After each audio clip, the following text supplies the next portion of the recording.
Well, hello and welcome to this video tutorial brought to you by tutvid.com. Today we're going to take a look at creating this sort of simple iTunes inspired artwork. I actually got the idea. I went out and purchased an iTunes gift card for somebody, and on the way back, safely driving and examining the artwork on the iTunes gift card. And I can honestly say I've never really checked one out that closely before. I have taken many photographs of different Apple products, etc., etc., etc., but I've never really checked these things out that closely. And I was kind of taking a closer look at it, and I thought, you know what, I'm going to try to make a video on how to create whatever kind of artwork comes out of me, when I open Photoshop and start, making stuff. And this is what came out. Now, I know that there are like 1.5 billion tutorials out there on how to just do this silhouette of a person with, white lines coming out of their ears going to a media player they're holding in their hand. But that's kind of an afterthought of this tutorial. That's something I'm going to throw in the end. What we're going to focus on is this background, and this background that is super versatile. We can use this in everything from web headers to photo galleries, online and in print. All kinds of cool things. It's this grungy, texturized, almost fiery, glowing, almost three-dimensional kind of background. A pretty cool background. So that's what we're going to take a look at doing. Alright, I'm just going to set this to my custom color, bring my panels back, and close that document. Alright, I'm going to open up a new document file, new. And the width here, 1280 by 720 is what I'm working with. However, because of the size of my screen, I'm just going to downsize a little. Control-Alt-I, that would be Command-Option-I on the Mac. And I'm going to downsize it to 900 wide, and that turns out to be 506 high. Alright, great. Zoom in. Alright, now the first thing we want to do is hold down Alt or Option, double-click that background layer. That turns it into sort of a working layer. I really don't need to do it right now, at least, but I just kind of like to get it out of the way and just get it done with. Next thing I want to do is go Edit, Fill.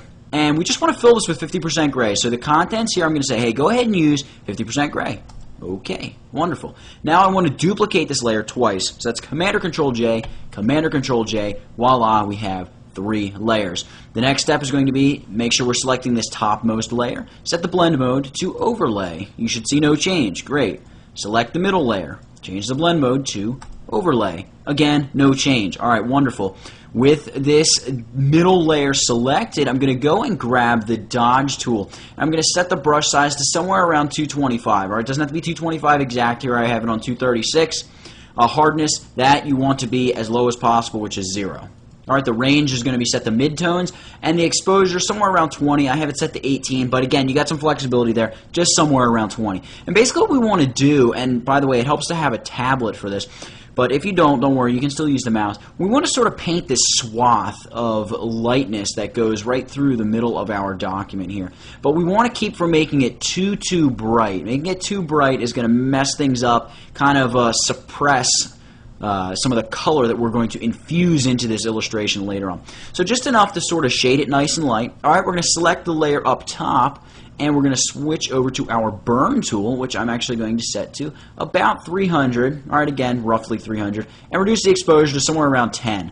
Alright, we're just going to start burning in a nice sort of custom-shaped vignette.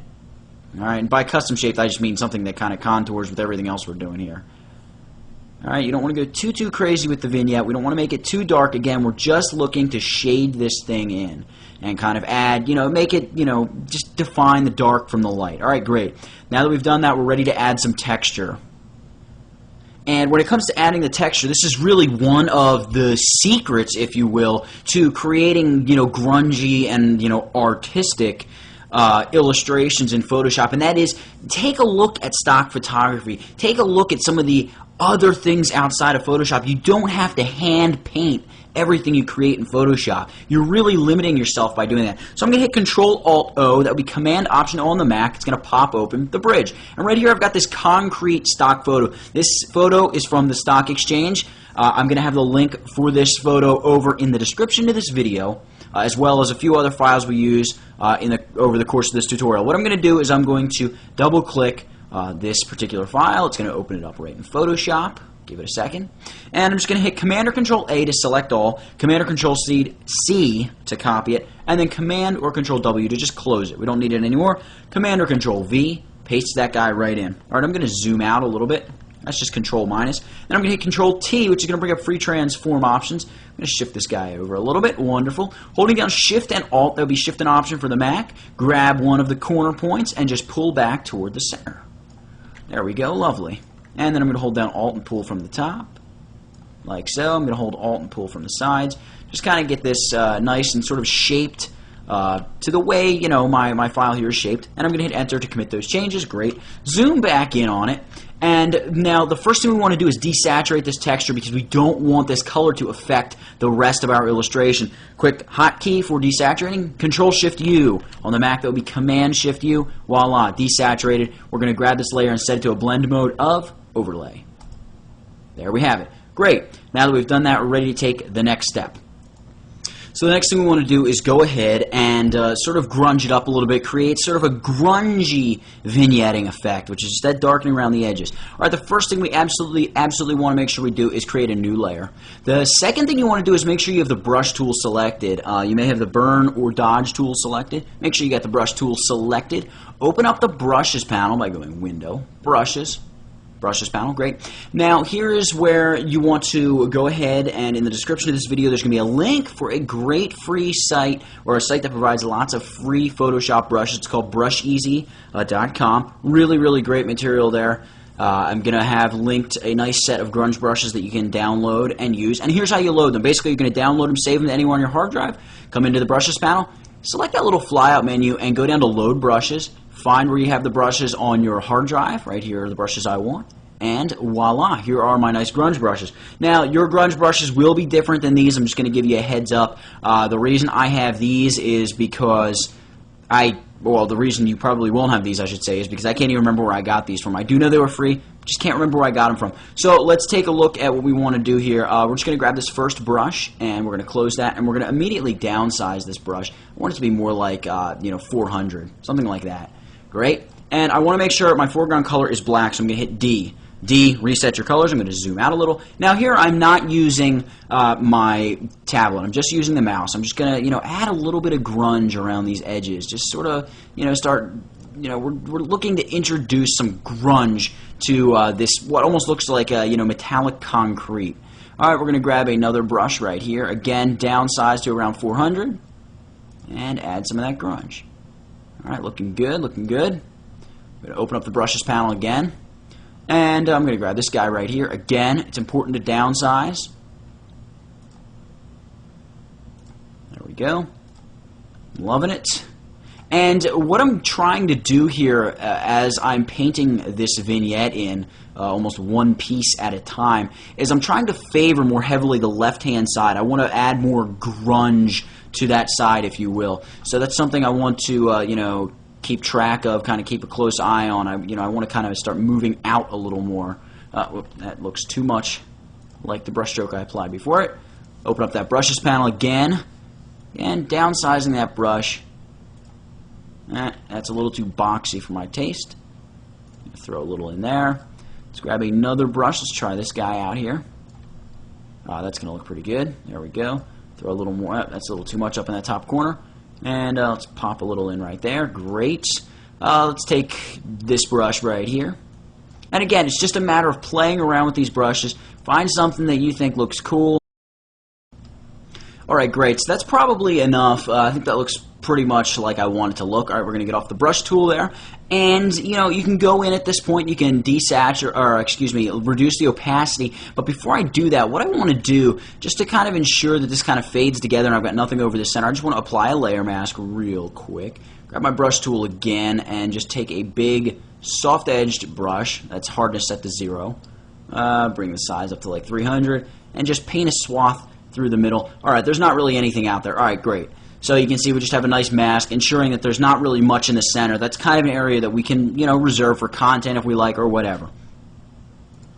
So the next thing we want to do, well, zoom in and create a new layer.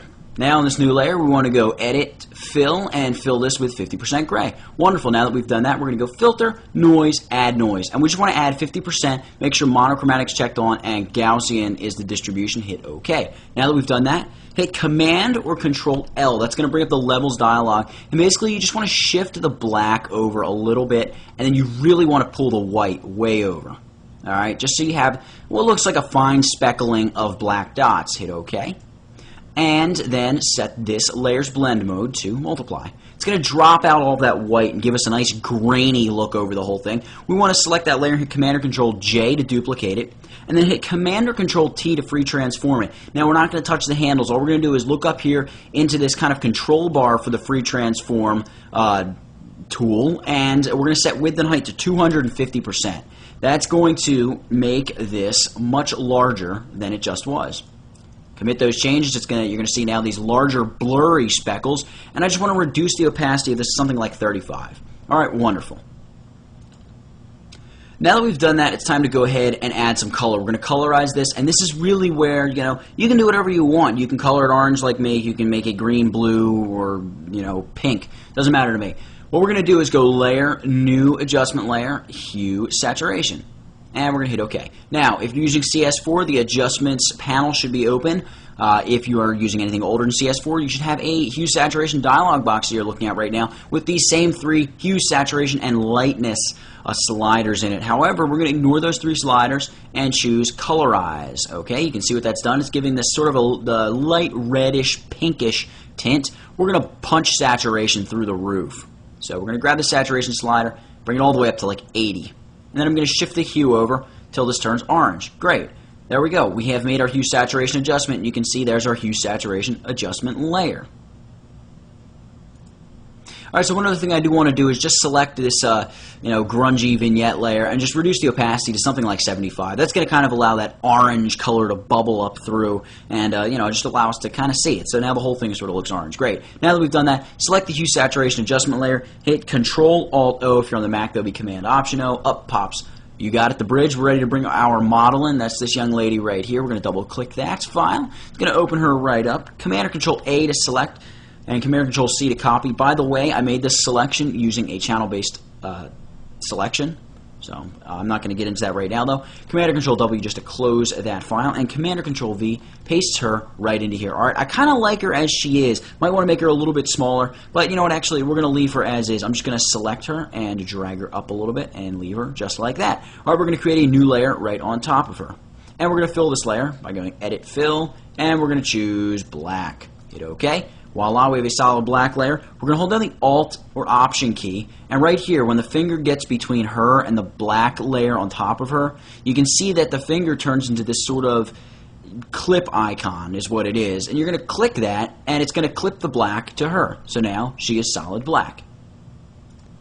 And there you go. You can see we really didn't spend that much time creating this, black silhouette. Really, really super easy to do. The next step is to hop back into the bridge, Control-Alt-O, Command-Option-O for those of you on the Mac. And we're going to grab this image. This, again, is another image from the Stock Exchange, which is that free stock photography website. Link will be in the sidebar if I can find this exact image. Otherwise, just root around the site, try to find a cool image that you would like to use. And you're going to see what we're going to use it for in a second. I'm going to double-click this guy, open him up in Photoshop. And we need to do two things to this image before we copy it over. Number one, desaturate it, if you recall from earlier. Hotkey, Control-Shift-U. That would be Command-Shift-U on the Mac. Wonderful. And the next thing we want to do is go Image, Adjustments, Posterize, and set levels to 2. Hit OK. Wonderful. We have the image we need. Command or Control-A to select all. Command or Control-C to copy. And then Control-W to close that guy out. And we're just going to hit Command or Control-V to paste this guy right in place, and looks like we didn't copy him in the first place. So undo that, and double-click on that image, open it right back up. Control-Shift-U to desaturate, image, adjustments, posterize, 2 levels. Great. All right, let's try this again. Command or Control-A to select all, Command or Control-C to copy, and before I close this time, I'm going to come over here and paste them into place. Of course, it worked that time. We're going to close up that image. No, we don't want to save it. And what I'm going to do is go ahead and hit Command or Control-T to free transform this. So we're going to, make sure we have it selected. There we go. Command or Control-T. I'm going to set sort of this registration point to the top left corner and set the width and height to, let's say 35. Let's try 35%. And we want the width to be 35, not just 3. All right, looks great. Hit the check key to commit those changes, and we're going to set this layer to a blend mode of multiply. Wonderful. I'm going to drag it down below our model. Great. And I'm going to duplicate the layer, Command or Control J. Now I'm going to select the lower of the 2 layers and just reduce the opacity to like 20. you're not going to see any difference because the 100 opacity layer is still sitting on top. And now what we want to do is take the second layer and just hit Command or Control T and go ahead and resize it, something like that. Hit that check key to commit those changes. Drag this guy up a little bit. We're going to select our model and just kind of nudge her over a little bit, just to reveal a bit more of, you know, what is this sort of antique car grill. And what we want to do is color this grill, and we're going to use kind of a neat little technique to do that. What we're going to do is create a new layer above it and just basically fill it with the color we want. So I'm going to grab the eyedropper tool by hitting the I key. I'm going to select this sort of fiery orange up here if I can get a good orange. There we go. And I'm going to fill this layer going Alt Backspace. All right, there we go. And I'm going to clip it to the image below. So hold down that Alt key. Again, the finger turns into that sort of little clip icon. And you can see it has nicely clipped to that image. Now, remember, the image is still a rectangle, even though to us it looks like it's not. It just looks like it's the black, basically, drawing of that car grill.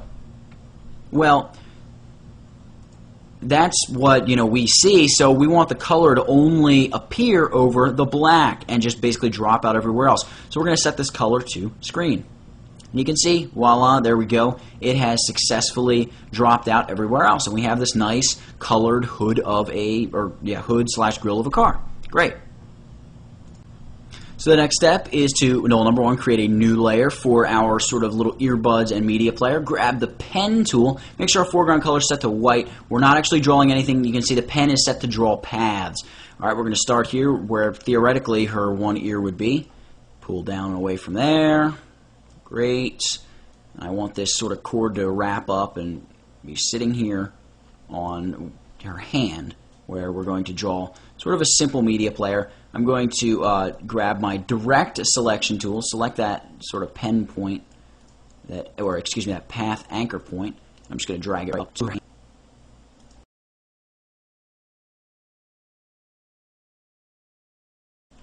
And the next thing we want to do is create a new layer, and this is where we're going to draw the earbuds and stuff. We're going to use the pen tool. So grab the pen tool, make sure it's set to draw paths. Start right up here where theoretically her ear would be. I'm going to pull down and away from that and draw a nice little path out this way.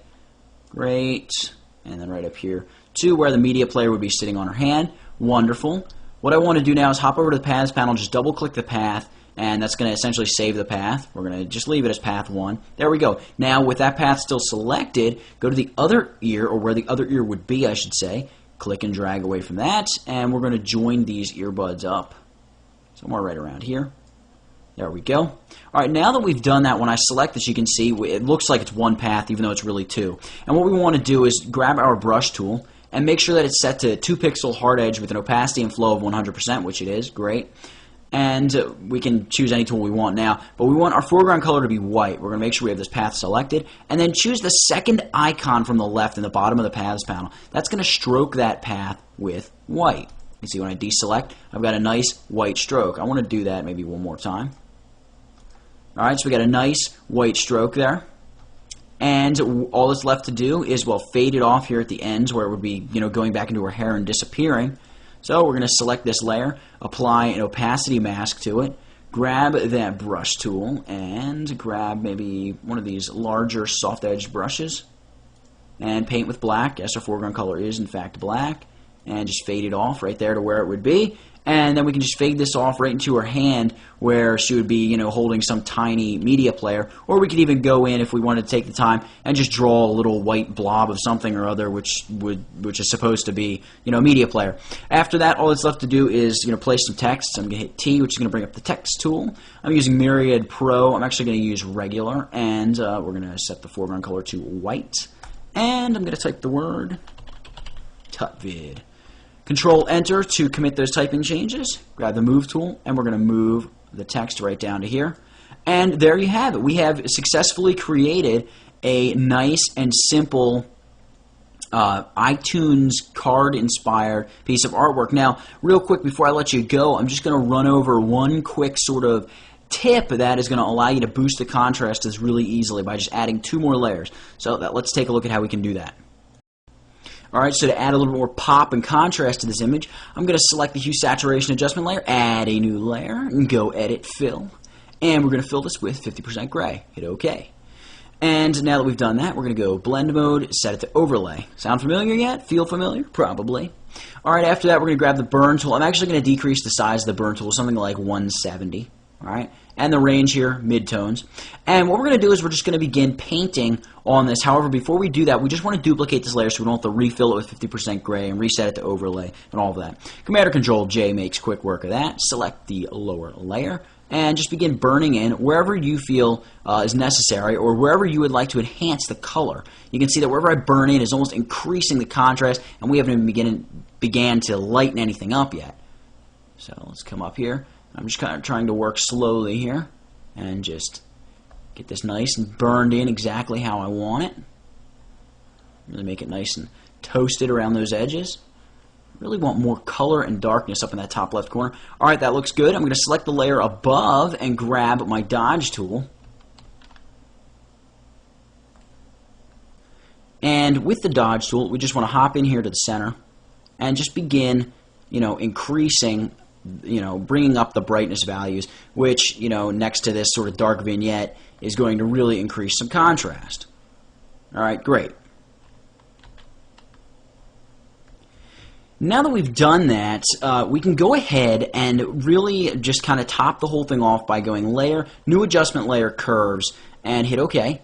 And we can do two things with curves. Well, number one, we can darken up those shadows just a touch more, and we can brighten those highlights just a touch more by creating a very slight S-curve. But really the reason I came in here was to go down to the blue channel. Alright, you click the channels drop down and you choose blue. And the opposite of blue is yellow. What I want to do is really introduce a bit of yellow into this center area, just like I've done. Right, like that.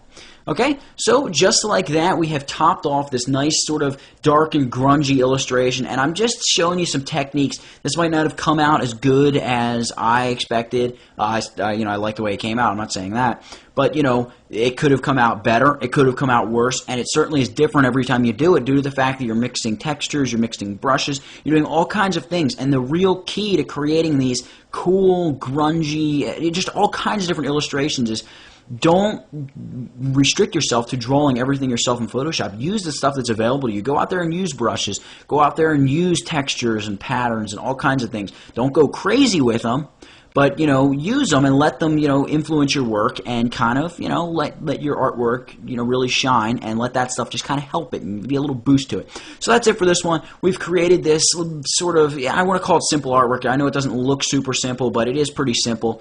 Bit of artwork using Adobe Photoshop CS4. I hope you enjoyed it. Certainly hope you've learned something. I thank you very much for sticking around and watching the whole thing with me. If you enjoyed it, even if you didn't enjoy it, go check out the site. That's www.tutvid.com. Once again, thanks for watching.